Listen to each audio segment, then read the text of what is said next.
900점이라는 거대한 도박판. 꼴찌의 반란인가, 선두의 몰락인가? 빈에서의 오열과 아동 출연자 보호론 태도.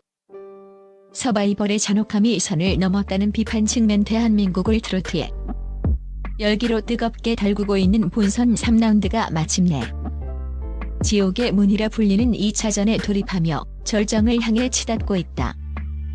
이번 라운드는 단순한 노래 대결의 차원을 넘어 제작진조차 예상치 못한 돌발 상황과 재투표 2회라는 경연 프로그램.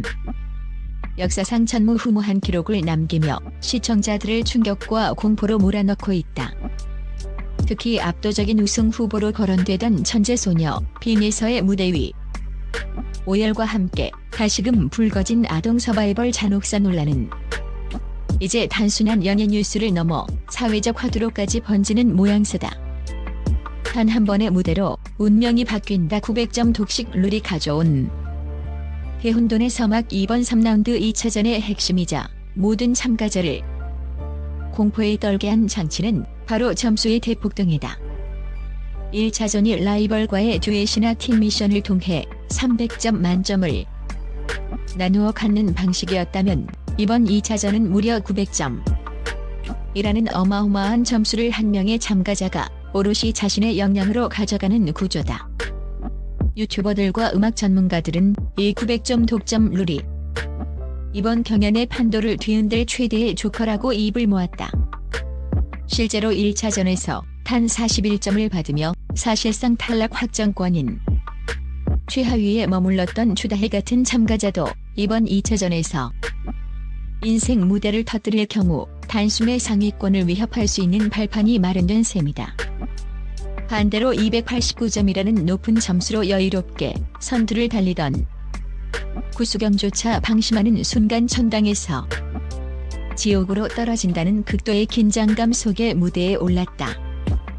제작진이 설계한 이 가혹한 점수 체계는 시청자들에게는 짜릿한 역전극의 재미를 선사했지만 무대 위 참가자들에게는 심장을 조이는 압박감으로 작용했다. 급이 다른 완벽함. 김태연, 솔지의 독주. 그리고 전 국민을 울린 빈에서의 비극이 날 무대에서 가장 빛난 것은 역시 트로트 신동 김태연과 아이돌 메인 보컬 출신의 보컬 퀸 솔지였다. 김태연은 마스터들로부터 450점 만점 중 무려 424점이라는 경이로운 점수를 받으며 준결승행 직행 티켓을 사실상 예약했다. 그녀의 무대는 어린 나이가 믿기지 않을 만큼 노련한 완급 조절과 폭발적인 성량으로 가득 찼으며 심사위원석에서는 트로트의 미래를 넘어 현재를 보고 있다는 극찬이 쏟아졌다. 솔지 또한 418점이라는 높은 점수를 획득하며 정통 트로트까지 완벽하게 소화. 장르 불문 보컬리스트로서의 자태를 뽐냈다. 모두의 기대를 한 몸에 받았던 감성 거인 빈에서의 무대는 순식간에 눈물바다가 되었다. 하지만 화려한 빛 뒤에는 짙은 그림자가 드리워졌다. 1차전에서 90점이라는 충격적인 저득점을 기록하며 벼랑 끝에 섰던 빈에서는 2차전 무대 도중 갑작스러운 심리적 압박감을 이기지 못하고 무너졌다. 전 국민이 숨죽여 지켜보던 가운데 가사를 놓치고 무대 위에서 아이처럼 오열하며 노래를 채 끝마치지 못한 빈에서의 모습에 녹화장은 일순간 정적에 휩싸였다. 시청자들은 TV 앞에서 함께 울었고 전문가들은 13세 소녀가 감당하기엔 너무나 무거운 짐이었다며 안타까움을 금치 못했다. 결국 빈에서는 292점이라는 저조한 점수를 기록하며 탈락 위기에 직면했고 이는 프로그램 전체의 흥행 지표까지 흔들 수 있는 초비상 사태로 번졌다. 심사위원들도 갈렸다. 패자부활전에서의 유례없는 재투표 사태. 3라운드의 잔혹함은 무대가 끝난 뒤 더 극명하게 드러났다.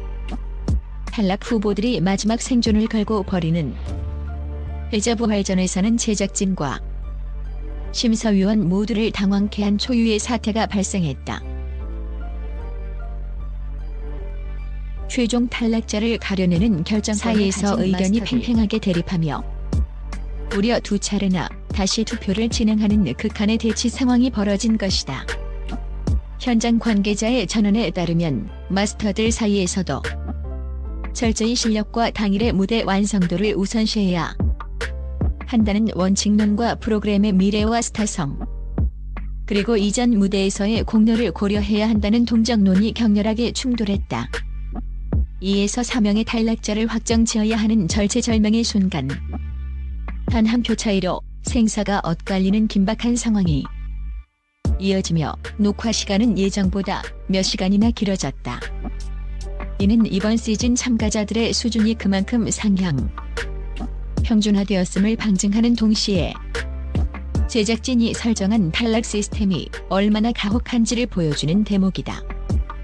아이들의 눈물은 시청률 도구가 아니다 격화되는 아동학대 논란의 실체 방송 직후의 파장은 무대를 넘어 사회적 논쟁으로 확산되었다. 방송사 MBN 시청자 게시판과 주요 커뮤니티에는 아이들의 눈물은 시청률을 위한 도구가 아니다라는 제목의 강도 높은 비판 글들이 줄을 이었다. 비판의 핵심은 성인들의 서바이벌 룰을 아이들에게 똑같이 적용하는 것이 옳은가에 있다.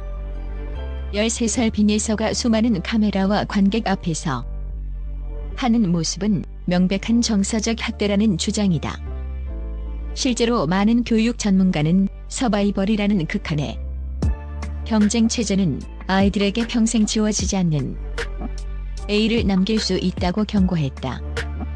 시청자들은 경연장에 단순히 노래를 심사하는 사람만 둘 것이 아니라 아동 출연자를 전담하는 전문 심리 상담사와 의료진을 상주시켜야 한다는 구체적인 시스템 개선안까지 제안하고 있다.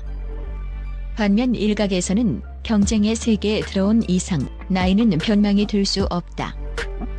압박감을 견디지 못할 것이라면 처음부터 출연하지 말았어야 한다는 냉정한 시각도 존재한다. 준결승행 티켓의 주인공은 누구? 남겨진 숙제와 향후 전망. 결국 이번 3라운드는 900점 룰이 만든 대역전극. 우승 후보의 비극적인 몰락, 그리고 방송 윤리에 대한 묵직한 질문이라는 3가지 결과물을 남겼다. 제작진조차 혀를 내두른 재투표 끝에 살아남아 준결승이라는 고지에 올라설 주인공은 과연 누구일까? 그리고 무대 위에서 모든 것을 쏟아내고 눈물 흘린 빈예서에게 제작진은 와일드카드라는 구원의 손길을 내밀 것인가? 예능이라는 가면 뒤에 감춰진 생존이라는 차가운 현실. 하지만 이번 라운드에서 드러난 출연자 보호 체계의 부재와 과도한 경쟁 유도에 대한 대중의 따가운 시선은 제작진이 앞으로 해결해야 할 가장 시급하고 무거운 숙제가 될 전망이다.